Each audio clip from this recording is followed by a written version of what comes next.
Bonsoir. Bonsoir.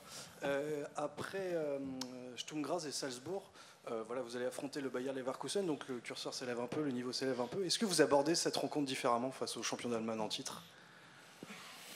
En tous les cas, dans la préparation, non. Dans l'analyse de l'adversaire, non plus.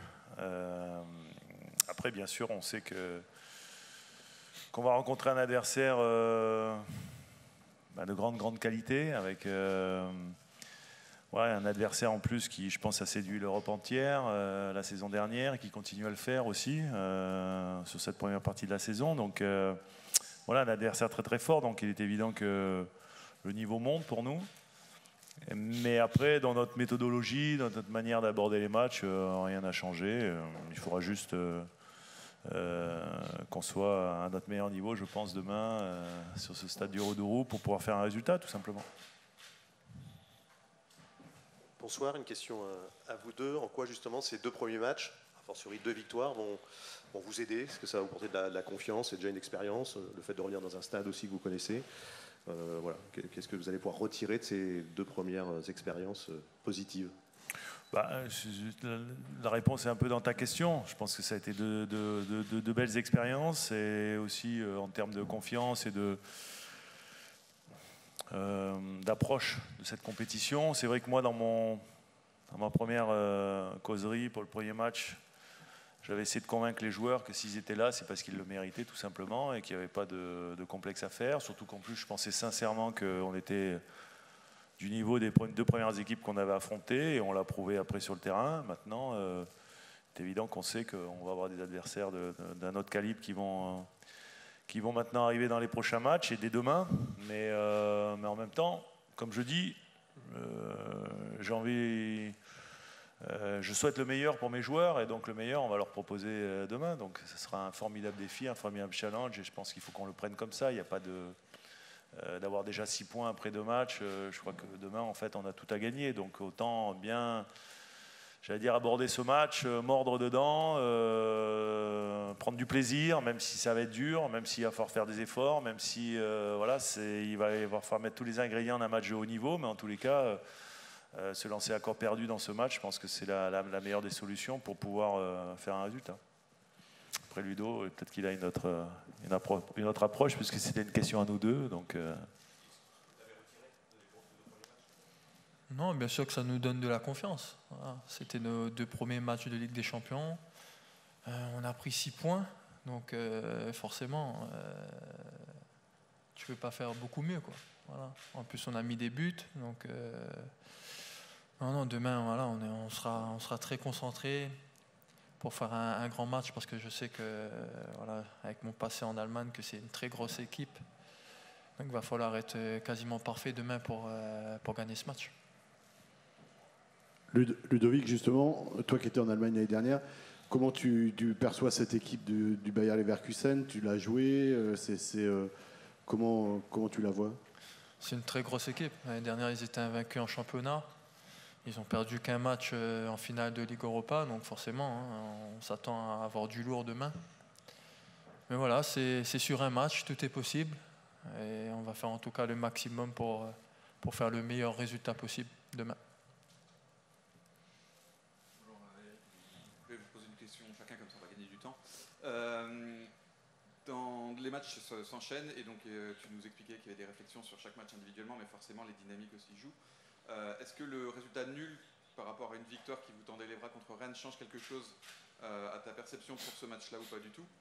Et pour Ludovic, tu es le 2e joueur de champ le plus utilisé après Kenny Lala à Brest, et tu es quelqu'un qui donne beaucoup physiquement. Est-ce que tu es le genre de joueur qui a besoin d'enchaîner les matchs justement pour être bien, ou est-ce qu'à un moment il va falloir quand même te faire souffler aussi un petit peu? Ma perception sur la préparation du match, elle n'a pas changé par rapport au résultat de Rennes. Non.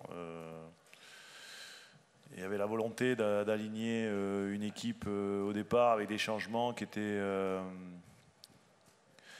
sont prévus souvent, parce que c'est vrai qu'on a la volonté de concerner tout le monde et aussi de faire tourner. Donc voilà, c'est ce qu'on a fait sur le match de Rennes. Il n'y a pas eu le résultat attendu, alors que sur le contenu, je pense qu'on avait été la meilleure équipe sur le terrain. Comme j'ai dit, donc la frustration, la déception, elle était surtout par rapport au résultat. Donc ça ne change pas tellement notre approche de ce match-là.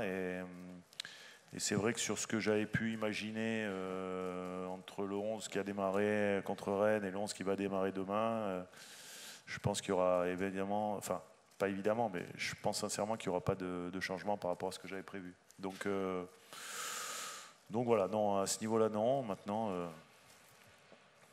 advienne. Avec ce match, on sait que c'est une nouvelle aventure qui s'annonce et c'est ça qui est super excitant en même temps. Donc un nouveau match, un nouvel adversaire, une nouvelle histoire à écrire. Rendez-vous demain. Et du coup, pour moi, écoutez, moi je suis content, hein, j'enchaîne, je joue. L'année dernière, j'ai pas beaucoup joué. Donc forcément, si je suis ici aujourd'hui, c'est parce que voilà, j'avais envie de retrouver du temps de jeu. Aujourd'hui, c'est vrai que je joue beaucoup, mais voilà, je suis un grand gabarit et si vous me demandez si je préfère enchaîner ou me reposer, bien évidemment, je préfère enchaîner. Je pense que n'importe quel joueur aimerait jouer le plus de matchs possible. Donc voilà, je me sens bien pour l'instant. Donc tant que je peux enchaîner, j'enchaînerai. Après, ça sera au coach de faire ses choix. Si un jour je dois pas jouer, mais en tout cas, voilà, moi, je me sens bien physiquement. Donc voilà. Là-bas. Non, c'est ici là-bas. Télégramme là-bas d'abord. Une question pour Eric. Sur les 2 premières journées de Ligue des Champions, tu as pu faire confiance à Soumaïla Koulibaly. Et malgré le fait que ce soit l'un des plus jeunes, il te l'a répondu avec une vraie sérénité. C'est une adaptation assez express pour lui, qui est pourtant assez jeune. Oui, c'est vrai, mais il est évident que même si quand on l'a pris, on le connaissait un petit peu, mais moi c'est vrai que je le découvre surtout depuis que je l'ai à l'entraînement et ça fait pas très très longtemps, quelques semaines seulement. Mais c'est vrai que par rapport à ce que tu dis, je trouve qu'il dégage une vraie maturité, inversement proportionnelle à son âge, parce qu'il est encore très très jeune. Et c'est vrai que c'est ce qui me séduit aussi chez lui, cette capacité à être capable de jouer sous pression, à être défensivement intéressant, et puis un garçon qui est aussi je veux dire, qui a beaucoup de maturité dans son jeu. Donc voilà, donc c'est vrai que pour nous, c'est une bonne. Déjà, c'est un bon choix de l'avoir fait venir déjà. Et ça nous permet d'avoir aujourd'hui 4 défenseurs centraux qui sont performants. Et on a vu avec l'entrée justement de Abdoulaye Ndiaye qui n'était pas forcément prévu au départ dans le 11 contre Rennes. On l'a vu comment il a répondu présent. Donc voilà, c'est aussi des bons indices pour moi et qui me permettent justement d'avoir dans ce secteur de jeu, même si Julien a été légèrement touché sur le dernier match, d'avoir pas mal de sérénité, quoi. Donc tant mieux, c'est des bons casse-têtes pour moi pour former à chaque fois ma charnière match après match. Eric, ici, tout au fond. On est puni, on est tout au fond. Une question sur le Bayer Leverkusen. Tu as dit que c'était une équipe qui avait séduit toute l'Europe l'an dernier. Qu'est-ce que tu as aimé chez elle? Une question sur son coach également. Le club allemand a eu la politesse de rappeler que tu l'avais battu en tant que joueur quand tu étais en Espagne. Est-ce que tu as des souvenirs de ce match et surtout qu'est-ce que tu penses du joueur et du coach qu'il est en train de devenir? Alors d'abord, par rapport à l'équipe, c'est une équipe qui a plu, je pense, parce que effectivement, c'est une équipe qui est capable de faire beaucoup de choses, c'est-à-dire d'être forte sur des attaques placées, forte sur la transition si elle le souhaite, capable de beaucoup presser l'adversaire avec un bloc équipe très haut, mais capable aussi de temps en temps à se regrouper et à être hermétique en resserrant les lignes, en étant un peu plus bas dans un bloc médian et puis après d'être capable d'exploser en contre. Donc elle a beaucoup d'atouts, beaucoup de qualités, beaucoup de cordes à son arc pour s'adapter et être capable de proposer un football à la fois séduisant et en même temps très dynamique, très athlétique aussi, parce que c'est une équipe qui court beaucoup. Et après, je ne parle pas après des qualités individuelles, techniques des uns et des autres, que ce soit en partant de Wirtz ou de Boniface ou de même Patrick Schick qui est le remplaçant de Boniface. Donc on voit déjà les remplaçants des titulaires en général. Donc c'est la preuve qu'il y a beaucoup de qualité dans cette équipe. Donc sans en faire trop non plus, parce qu'après mes joueurs, et demain, ça se trouve, ils ne vont pas vouloir se présenter sur le terrain. Donc, et pour parler de Xabi Alonso, alors je m'en rappelle très bien, je vais vous dire pourquoi. Alors je l'ai battu, mais bon, je n'avais pas beaucoup joué dans ce match. Et comme j'étais sur le banc justement, et à côté d'un garçon qui est aujourd'hui un grand entraîneur et qui est entraîneur à West Ham, Julen Lopetegui, qui était notre deuxième gardien, Il m'avait dit, regarde ce jeune, ce gamin, parce que je crois qu'il avait 18-19 ans sur ce match-là, et il jouait à la Real Sociedad. Il m'a dit, regarde bien, parce que lui, ça va être un futur grand joueur. Donc c'est vrai que moi, comme j'arrivais dans le championnat d'Espagne, que j'avais pas trop la culture de connaître encore tous les joueurs et tous les jeunes joueurs à ce moment-là, c'est vrai que j'avais eu un œil particulier sur lui et c'est vrai que c'était déjà le joueur qu'il est devenu, c'est-à-dire ce joueur devant la défense qui organisait déjà son équipe, qui avait déjà beaucoup de personnalité alors qu'il était très jeune. Et il était déjà un joueur très important de cette Real Sociedad. Et après, il a fait la carrière que l'on connaît de lui, avec ses passages dans les grands clubs. Maintenant, je pense qu'il est aujourd'hui l'entraîneur qu'il était, un peu à l'image de l'entraîneur et du joueur qu'il était, tout simplement. Donc, avec certainement une très belle perception du foot.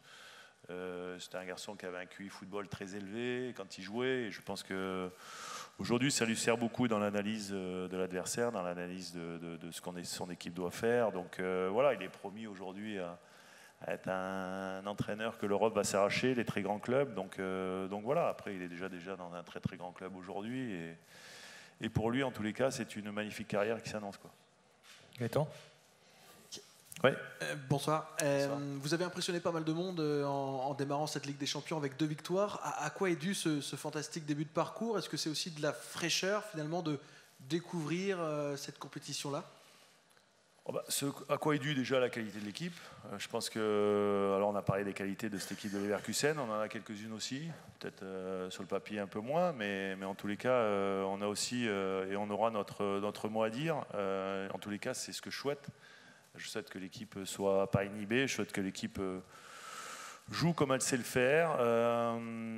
Et je suis persuadé que même sans faire un match parfait, même si lui en a parlé, et qu'en jouant tout simplement le football que l'on sait pratiquer avec beaucoup de générosité, beaucoup de solidarité, on sera capable de poser des problèmes à cette équipe. Donc je pense qu'on a bien entamé cette compétition parce que déjà on a montré qu'on avait la qualité et qu'on n'était pas là non plus par hasard.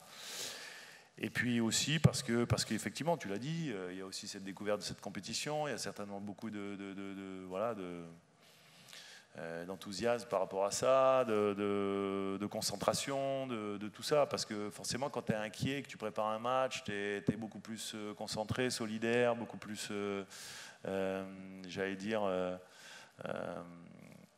focus sur ce que tu dois faire. Donc voilà, il y a ce mélange d'excitation et en même temps de crainte, de peur, qui pour moi n'est pas forcément de mauvaises... ce sont des mauvais sentiments, ce sont au contraire des sentiments qui te permettent d'être beaucoup plus concentré, beaucoup plus déterminé aussi. Donc voilà, c'est un ensemble de choses aujourd'hui qui nous a réussi. Après, ça ne nous promet rien pour la suite.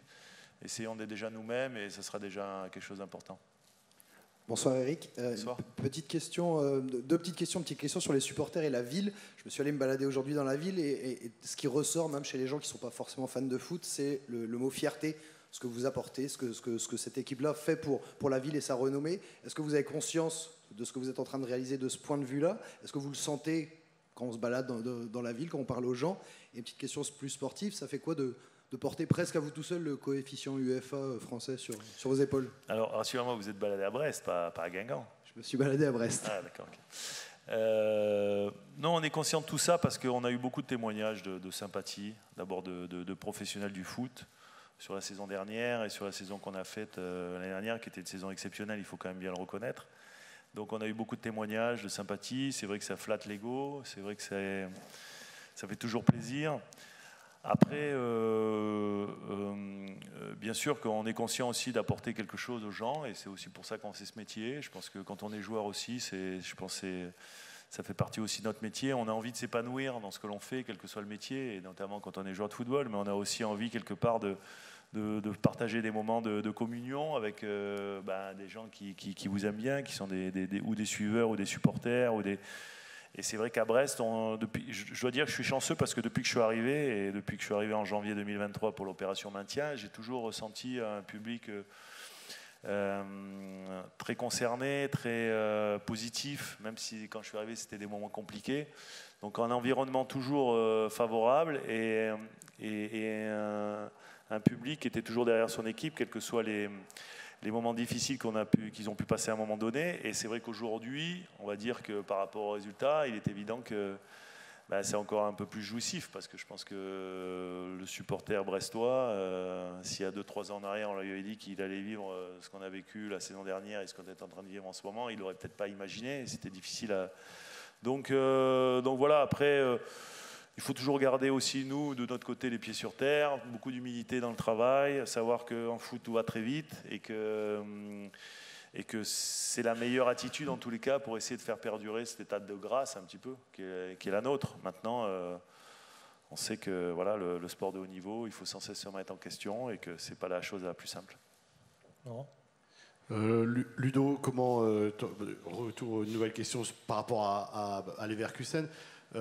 Comment on fait quand on est attaquant pour percer le coffre de cette défense à 3 qui est très efficace, qui a encaissé que 24 buts la saison dernière, et même question à Eric, c'est quoi les clés pour déstabiliser ce 3-4-3 de Xabi Alonso qui fait fureur? Le coach il a dit, on va essayer d'être nous-mêmes. Voilà, on va essayer de mettre de l'intensité, de l'agressivité, de mettre des ballons dans la surface. Voilà, on va essayer d'être présent. On sait que ça va être compliqué. Ils ont une très belle équipe. Et pour avoir joué contre eux, derrière, ils ont des joueurs très costauds aussi. Mais voilà, c'est un match de football. Il va falloir se donner à fond et comme j'ai dit, faire du Brest. Voilà. Candice pour répondre à la question, c'est... tu te doutes bien que de toute façon, on a essayé de trouver des axes de... et c'est pas facile de trouver des côtés un petit peu faibles de cette équipe. Donc voilà, mais en tous les cas, il y a des choses sur lesquelles on va essayer d'appuyer et en espérant effectivement avoir plus de réalisme que sur le dernier match, notamment parce qu'on sait que ces matchs de très très haut niveau, ça se joue beaucoup dans les deux surfaces et notamment sur la capacité à avoir beaucoup de réalisme quand tu te crées des situations. Donc c'est vrai que demain pour nous, il serait important d'essayer de capitaliser dès qu'on aura la possibilité de pouvoir être dans le camp de l'adversaire et notamment dans les 20-30 derniers mètres de pouvoir débloquer des choses. Voilà, après on aura besoin de qualité, on aura besoin d'engagement, on aura besoin d'enthousiasme, on aura besoin du public, on aura besoin de tout un tas de choses qui peuvent faire que ce match soit un match différent et qui vous amène dans des sphères autres. Et on sait que de temps en temps dans le foot, on peut être capable sur un match